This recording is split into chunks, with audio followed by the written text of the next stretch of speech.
Good morning. Welcome again to Morning Devotions. Thank you again for our time together. Well, I'm home today. Looking forward to seeing everybody. I may not make it to the service tonight. We'll see how the flights go. But I will definitely be out for Ignite the Moment on 10 a.m. at Malola's Bulacan. And then at 3 p.m. we'll have Ignite the Moment. But I'll be there to greet all the members in San Fernando, Pampanga. This is the great launching weekend. We launch Abu Dhabi and Dubai on Friday. We launch Malola's and San Fernando on Sunday. Right now, I'd like to bring you back to the book of Revelation, chapter 2, beginning with verse 12. To the angel of the church of Pergamum write, the words of him who has the sharp two-edged sword. Now remember, this is God's sword of judgment. Now why would he make that revelation to them?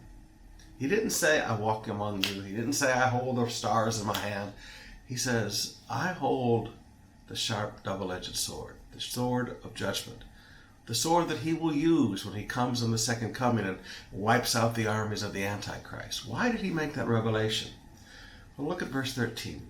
I know where you dwell, where Satan's throne is. Yet you hold fast to my name, and you do not deny my faith, even in the days of Antipas, my faithful witness, who was killed among you, where Satan dwells. Now, there's a few things I want you to notice here. There's some false doctrines that they've gotten into, the doctrines of Balaam and the doctrines of the Nicolaitans, but I want you to notice this truth. There are some Christians that live in harder places to serve God than others. Now, in the Philippines, please forgive me, and I don't say this critically, I say this with great joy in my heart. We have more religious freedom than any other nation I know of in the world. It is absolutely astounding, the religious freedom we have in our nation. But sometimes we forget not all of our brothers and sisters in Christ have it like we have it. Some live in very difficult places. The church in Pergamum, they lived in a city where Satan had placed his throne. Sometimes it's called the throne of Zeus. In fact, if you ever go to Germany, you can go to the Museum of Pergamum, where they have excavated the actual temple of Zeus, Satan's throne in Pergamum, and took the whole thing and put it in Berlin. This was something that Hitler wanted to do, because Hitler was chasing after the things of the demonic and the things of the occult, and he actually brought Satan's throne to Berlin. Now, we don't know that Satan lives there today, but in John's day, Satan put his throne. Just like Jesus has his city, Jerusalem, Satan had chosen a city called Pergamum and put his throne there. And so this was a place where all the demons around the world would congregate.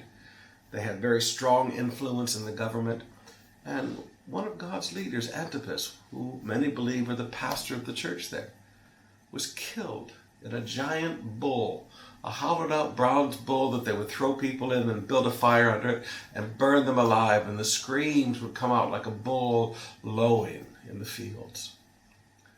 That's the life that these people lived in Pergamum. Horrible persecution. I say all this not to depress us this morning, but I say all this to maybe have a little reality check. Sometimes it's very easy to be critical of our brothers and sisters in other nations and other places because we have it so easy in the Philippines. May it always stay that way. But just remember, some of our brothers and sisters live in a very different spiritual environment than we do.